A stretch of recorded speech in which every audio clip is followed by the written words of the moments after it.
Video like जरूर कर लीजिए और ऐसे वीडियो लगातार फ्री में पाने के लिए चैनल को तुरंत सब्सक्राइब कर लीजिए और बेल आइकन को जरूर टैप कर लीजिए ताकि आगे भी सारे वीडियो आपको मिलते रहे। यूट्यूब में फॉलो करते हैं तो प्लीज ये वाला फ्री टेलीग्राम चैनल जरूर ज्वाइन कर लीजिएगा। सारे नोटिफिकेशन सारे अपडेट यहीं पे आते हैं, ध्यान रखिए। नमस्कार दोस्तों, ज्योग्राफी के एक और शानदार सेशन में आपका स्वागत है। अब तक तो आप लोग 8वें लेक्चर पे पहुंच चुके हैं और जान गए होंगे कि हम लोग कैसे प्रीवियस ईयर जितने सवाल पूछे गए इंडियन ज्योग्राफी में उसकी थीम वाइज है ना कि कौन कौन से सवाल पूछे जाते हैं, पूरा पीवाईक्यू से स्टैटिक को कवर कर रहे हैं। तो चलिए आज का सेशन है। सबसे पहला सवाल ये राज्यों में कह रहा है किसकी तटरेखा सबसे लंबी है। तो आज पहला टॉपिक हम लोग करेंगे भारत की कॉस्ट रेखा है ना, इससे क्या क्या सवाल बन सकते हैं सब कुछ देख लेंगे, उसके बाद इसका उत्तर आप खुद ही दे पाएंगे। तो सबसे पहले एक पॉइंट याद रखना, भारत की टोटल कॉस्ट लाइन यानी तटरेखा है 11,098.84 किलोमीटर। ठीक है, ये अपडेट हो चुकी है 11,098.84 किलोमीटर। ठीक, अब इसमें से अभी मैप के थ्रू भी दिखाऊंगा। गुजरात की जो है सबसे लंबी तटरेखा है 2340.62 किलोमीटर, गुजरात की सबसे लंबी तटरेखा। फिर तमिलनाडु आता है आपका दूसरे नंबर पे। ठीक है, कौन आता है? तमिलनाडु आता है। देखिए, आपको क्रोनोलॉजी में भी लगाने को हो सकता है 4 राज्य दे दे और कहीं इसको क्रम में लगाइए छोटे से बड़े में, तो आपको आइडिया होना चाहिए कौन छोटा है कौन बड़ा। नंबर 1 पे जो सबसे लंबी कॉस्ट लाइन है वो गुजरात की है। किसकी है? गुजरात की। दूसरे नंबर पे जो आता है वो है तमिलनाडु। ठीक है, तीसरे नंबर पे आता है आपका आंध्र प्रदेश।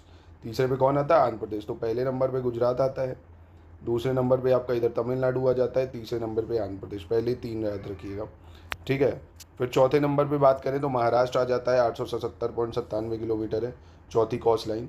5वें नंबर पे पश्चिम बंगाल है। 5वें पे कौन है? पश्चिम बंगाल। और छठे नंबर पे आपका केरल आ जाता है। केरल है ना, केरल की तटरेखा जो है उसको मालाबार तट कहते हैं। अभी आपको ये भी बताऊंगा, मालाबार कोनकन कॉस्ट बता रहा हूँ भी, क्योंकि वो भी एग्जाम में पूछा जाता है। तो पहले तो ये याद रखो, ये यहाँ से मैप से कर लो। देखो, गुजरात है नंबर 1 पे, दूसरे नंबर पे कॉस्ट रेखा सबसे ज़्यादा लंबी है तमिलनाडु की, तीसरे पे आता है आपका आंध्र प्रदेश, चौथे नंबर पे आपका कौन सा आ जाता है? चौथे नंबर पे आपका महाराष्ट्र आ जाता है, 5वें नंबर पे वेस्ट बंगाल आ जाता है और छठे नंबर पे आपका ये केरल आ जाता है। ठीक है, पहले ये 6 याद रखिएगा, केरल आ जाता है छठे पे। केरल के बाद उड़ीसा आता है, 574 किलोमीटर है। केरल के बाद उड़ीसा आता है ना। उड़ीसा के तटीय मैदान को हेक्सा डेल्टाइक क्षेत्र भी कहा जाता है। ये 6 नदियों का उपहार कहा जाता है। ठीक है, उड़ीसा का जो कॉस्ट लाइन है उसको क्या बोलते हैं? Gift of 6 river. फिर कर्नाटक आता है आपका, कर्नाटक। ठीक है, कर्नाटक की तटरेखा को कनारा के नाम से भी जाना जाता है और भारत के कर्नाटक राज्य में अरब सागर के किनारे तक फैला हुआ है। इधर अभी आपको दिखाऊंगा वो भी मैं मैप में। गोवा आ जाता है, फिर उसके बाद कौन आता है? गोवा आ जाता है।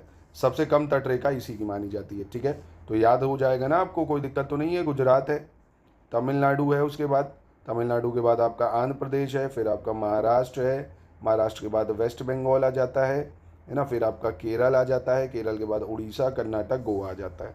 ठीक है, प्लीज़ प्लीज़ इसको क्रोनोलॉजी याद रखिएगा।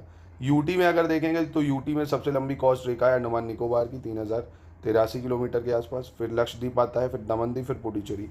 ये क्रोनोलॉजी आपको याद होनी चाहिए, अंडमान निकोबार, लक्षद्वीप, दमनदीप और पुडुचेरी। ठीक है, तो अब देखो इस प्रश्न का उत्तर आप दे सकते हो। सबसे लंबी तटरेखा इसमें से किसकी हो जाएगी? गुजरात की हो जाएगी। अब ये देखो सवाल है, भारत के जो पश्चिमी तटीय मैदान है कह रहा उसके उत्तरी भाग को किस अन्य नाम से जाना जाता है? यानी कर्नाटक तट, कोंकण, मालाबार, कोरोमंडल। तो आइए इन कॉस्ट के बारे में भी देख लेते हैं। तो ये मैप देख लीजिए एक बार। जैसे ये रीजन जो गुजरात का है, ये इतना ऑरेंज वाला, ये कच्छ रीजन है। ये क्या है? कच्छ रीजन है। ये जो पेनिनसुला है ये काथियावाड़ पेनिनसुला। पेनिनसुला वो होता है जो 3 तरफ से पानी से घिरा हो, ये काथियावाड़ पेनिनसुला हो गया है ना। और ये गुजरात प्लेन्स है भाई, आपकी गुजरात प्लेन्स।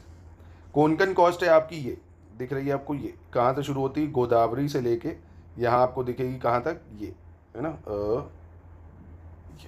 महाराष्ट्र में बेसिकली पड़ती है। ये आपकी कोंकण कॉस्ट है ना। ये कौन सी कॉस्ट है?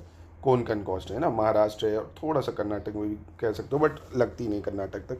यानी गोदावरी से लेके आपकी कृष्णा नदी तक इधर कोंकण कॉस्ट पड़ती है, मैप में याद रखिएगा। ठीक है, फिर कनारा कॉस्ट, ये कर्नाटक का बेसिकली है, कर्नाटक का है ना, इसको कनारा कॉस्ट बोला जाता है। फिर इधर ये आपको दिख रहा है केरल और कर्नाटक और सम पार्ट्स ऑफ तमिलनाडु, इधर साइड केरल, कर्नाटक और थोड़ा सा तमिलनाडु। ये मालाबार कॉस्ट हो जाती है। ये कौन सी कॉस्ट है? मालाबार कॉस्ट। याद रखिएगा, एग्जाम में पूछ लेता है ये ना।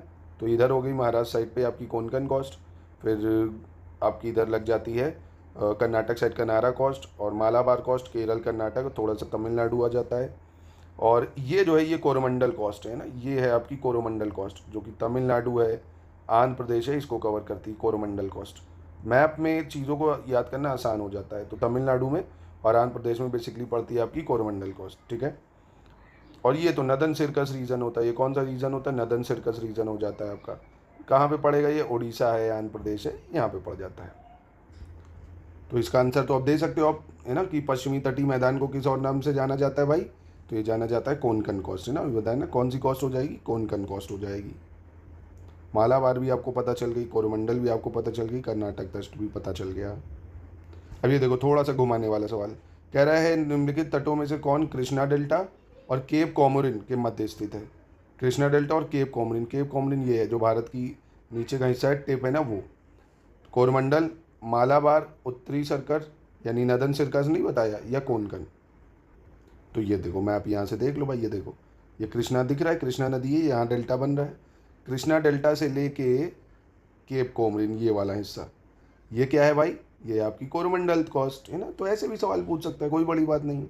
तो चीज़ों को अगर आप 360 डिग्री एनालिसिस लेके कवर कर लेंगे तो सवाल चाहे जैसा पूछा है आप रेडी रहेंगे उसको करने के लिए। और एक बार ईमानदारी से मेहनत करके पढ़ के नोट्स बना लेंगे। ESCS के नोट्स आपको मिल जाएंगे, स्टडी फॉर सिविल सर्विसेज के पूरे नोट्स, प्री के, मेंस के, अगर यूपी टीचर्स करना चाहते हैं, RO करना चाहते हैं, BEO के, तीनों के पेड ग्रुप हमारे चल रहे हैं, जिसमें पूरा selection material, test series, recorded classes के साथ क्या ज़रूरी है, क्या छोड़ना है, क्या पढ़ना है, सब कुछ हम वहीं पे आपको गाइड करते हैं ना। तो ये आपको याद रखना है, आपका ये भी टॉपिक कवर हो गया।